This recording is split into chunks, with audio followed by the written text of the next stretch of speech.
Well, hello and welcome to this news broadcast from News and Trends. We begin this bulletin by taking a look at the headlines.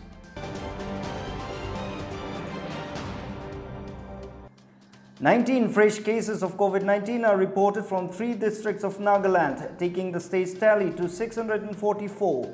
With 303 recoveries, active cases now stand at 341.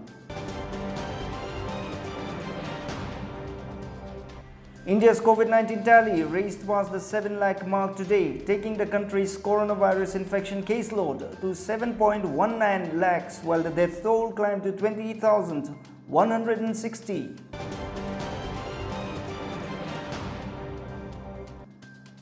And the Union Home Ministry permits conduct of examinations by universities and institutions.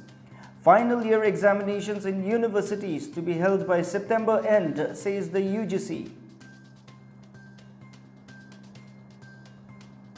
Now the details. With tests for COVID-19 being carried out on a daily basis in the 2 BSL labs and TruNat machines in all district hospitals, more positive cases are emerging from the districts worst hit by the pandemic in Nagaland. Mon reported another 10 cases, while Kohima added 1 to its overnight total. 8 fresh cases were also reported from Twensang. In a tweet this morning, State's Health and Family Welfare Minister S. Pangyupom informed that out of 313 samples tested, 11 fresh positive cases of COVID-19 have been confirmed, 10 from Mon and 1 from Kohima. In another tweet this evening, the minister informed that another 8 new fresh cases of COVID-19 positive have been detected in Twensang. The minister also tweeted to inform that 60 more COVID-19 positive patients have recovered. 59 from COVID-19 Care Center Peren and 1 from Kohima. However, the minister said they will be kept under strict surveillance. An addition of 10 fresh cases means now that Mon has 72 positive cases reported so far from the district. After Dimapur, Peren is the second worst hit district hit by the pandemic. The district administration has extended the lockdown in all parts of the district, and some villages and localities including the Dobashi colony in Peren, Ward number 5, Tanning Town, Mpai new as containment zones following the detection of positive cases in these areas and localities. It may also be mentioned that SDO Civil Atibong has declared entire village of Besampuikam and its premises as containment area in view of the detection of positive cases of COVID-19 in the Besampuikam Community Quarantine Center. All movements in and out of the demarcated perimeter boundary of the quarantine center has been strictly prohibited except for medical emergency services. Social distancing, personal hygiene and other protocols, regulations as stipulated in the SOP issued by the Department of Health and Family Welfare are to be strictly adhered by all concerned. The administration has directed the medical department to initiate immediate contact tracing as per the protocol and conduct retesting of the inmates if found necessary at the earliest. Meanwhile, public outrage has intensified following the release of 96 returnees from Haryana from quarantine centers by health officials to their respective villages. A rally was held today at Peren district headquarters under the aegis of Ziliangrong Students Organization to express resentment against the health officials whom they claimed had sent back the returnees to their villages without conducting second tests and without ascertaining their COVID-19 status. The protesters carried placards and marched to the Deputy Commissioner's office demanding action against the erring officials. They cited the district administration's incompetency in handling the situation, that villages like Tesen, Mpai, Maikham, Dobashi Land Ward and Jaluke were exposed to the virus. Peren has so far reported 184 positive cases, followed by Kohima with 125 cases as of this morning. Twensang till yesterday had 27 positive cases with 7 recoveries. However, with the detection of 8 fresh cases, the district's tally now stands at 35, with 7 persons having recovered from the infection. With this, the total positive cases now stand at 644 with 341 active cases and 303 recoveries as of 3 p.m. this evening. India's COVID-19 tally raced past the 7 lakh mark today after a single-day spike of 22,252 infections, 5 days after crossing the 6 lakh post, while the death toll breached the 20,000 mark, according to the Union Health Ministry data. The country's coronavirus infection caseload increased to 7,19,665 today, while the death toll climbed to 20,160, with 467 persons succumbing to the disease in the last 24 hours. The data updated at 8 a.m. showed the number of recoveries stand at 4,39,947, while there are 2,59,557 active cases of the coronavirus infection presently in the country. Thus, around 61.13% of patients have recovered so far, an official said. The total number of confirmed cases included foreigners. Maharashtra has reported the highest number of cases, followed by Tamil Nadu, Delhi, Gujarat, Uttar Pradesh, Telangana and Karnataka, according to the ministry data. In the northeast, Assam has reported 12,160 cases of the pathogen. A total of 1,680 cases have been reported from Tripura. Manipur has 1,390 COVID-19 cases. Mizoram has 197. Arunachal Pradesh has 270. Meghalaya 80. And Sikkim has reported 125 cases till now.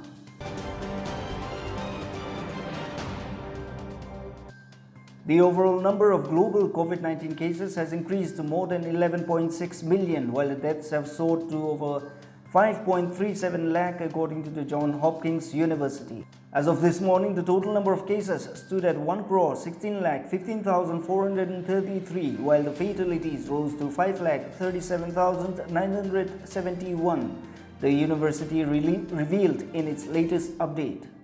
The US accounted for the world's highest number of infections and fatalities with 29,35,712 and 1,30,284 respectively, according to the CSSE. Brazil came in the second place with 16,23,284 infections and 65,487 deaths. In terms of cases, India comes third, with Russia in fourth and Peru in fifth position.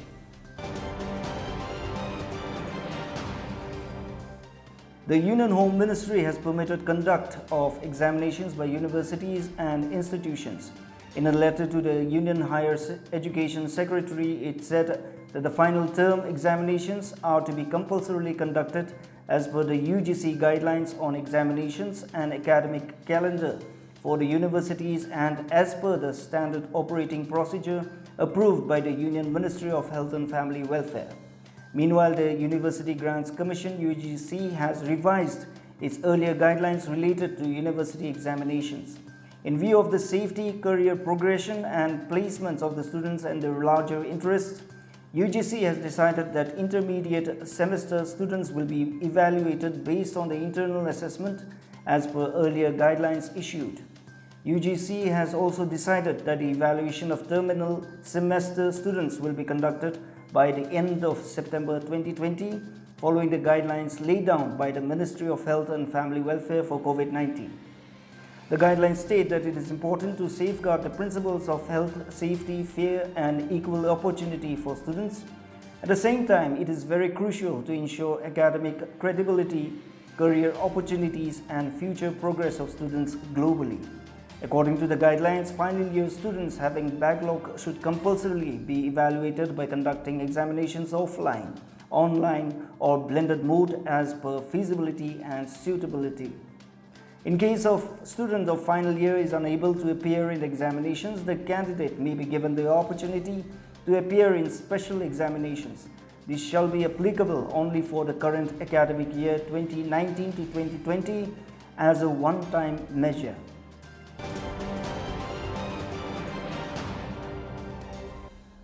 Tuluni, one of the premier festival of the Sumi Nagas, is being celebrated by the Sumis. This festival of great significance for the Sumi is celebrated in the month of July. This festival is marked with feasts and the occasion occurs in the bountiful season of the year. Tuluni is also called Ani, the word of which denotes the season of plentiful crops.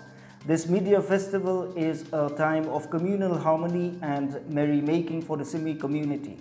Nagaland Chief Minister Nefirio has wished the Sumis on the occasion of Tulini celebration.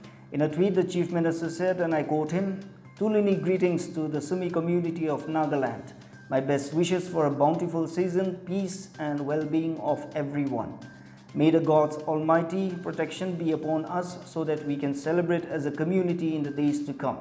Unquote.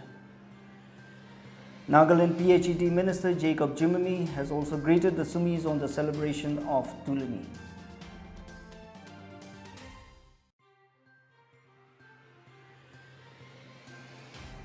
In Zanabuto, pre-Tulini felicitation program for the donors was observed today at a deceased residence by following strict standard operating protocol. Speaking on the significance of Tulini, Vyohoshia Murul, Vice President Sumi Hoho said that the festivals are hallmark of all the tribes, be it Sumi, Nagas or any other, and Tulini for Sumi is one of the major festivals. He affirmed that Tulini is celebrated 4 months after the seeds are sown, where God's blessing to protect the crops is invoked. He added that crops after 4 months usually starts to bear, but it is forbidden to eat any crops produced before Tulini is celebrated. He said that earlier there was no uniformity in celebrating Tulini festival, but was celebrated for a week as per the convenience of a particular village or area, as crops are sown depending on the climatic condition of that particular areas. In warmer places the crops are sown early, whereas in colder places it is sown little late. And the Sumi Tribal Council later resolved that Tulini should be uniformly celebrated by all Sumi and fixed the date of 7th and 8th as Tulini festival. President Sumi Hoho Hekshia Shiku, while delivering his greetings, said that Tulini was a day to honor parents, and on this day the first cooked food is given to the parents. He added that there are uniqueness among every tribe, Naga tribes, but most of the festivals are related with sowing and harvesting of crops. On the occasion, the Sumi Hoho president requested the medical department to give the best like they have been doing and not to neglect the frontline workers like district administration volunteers, as they were risking their lives for our people. He further requested the district administration to put more efforts in ensuring the use of masks and personal hygiene by the people. Earlier, the program was chaired by J.K. Asami, principal and proprietor, Step by Step School, and members at CMC, while invocation was pronounced by Reverend Dr. S. Yevto Simi, senior pastor, SBCZ. Special number was presented by Magato Achumi. Felicitation for the donors was done by DC Zanaboto Peter Lichamo and concluded with a benediction said by Reverend Victor Kini, pastor NCRC Zanaboto. A Tulini feast followed, which was sponsored by H. Kovi Yeptami, advisor for tourism, art and culture.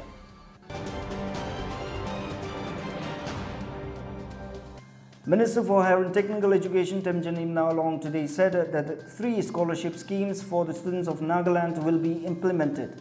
These include Post-Metric Scholarship, State Merit and Research Scholarship for Naga scholars, and NEC Stipend and Book Grant for all bona fide professional students of the state and the general students.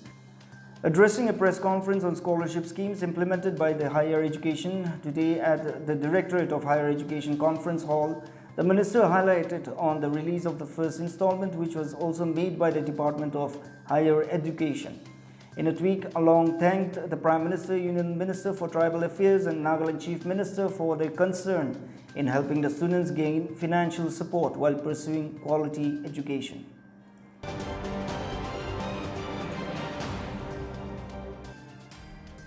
Tonok New headquarters received 7 returnees from Nokla Quarantine Center yesterday for the 14 days quarantine stay at Tonok New Area Quarantine Center at KGBV Boys Hostel, Tonok New headquarters. According to the DIPR, 5 of the returnees were from Chennai and 2 from Bangalore.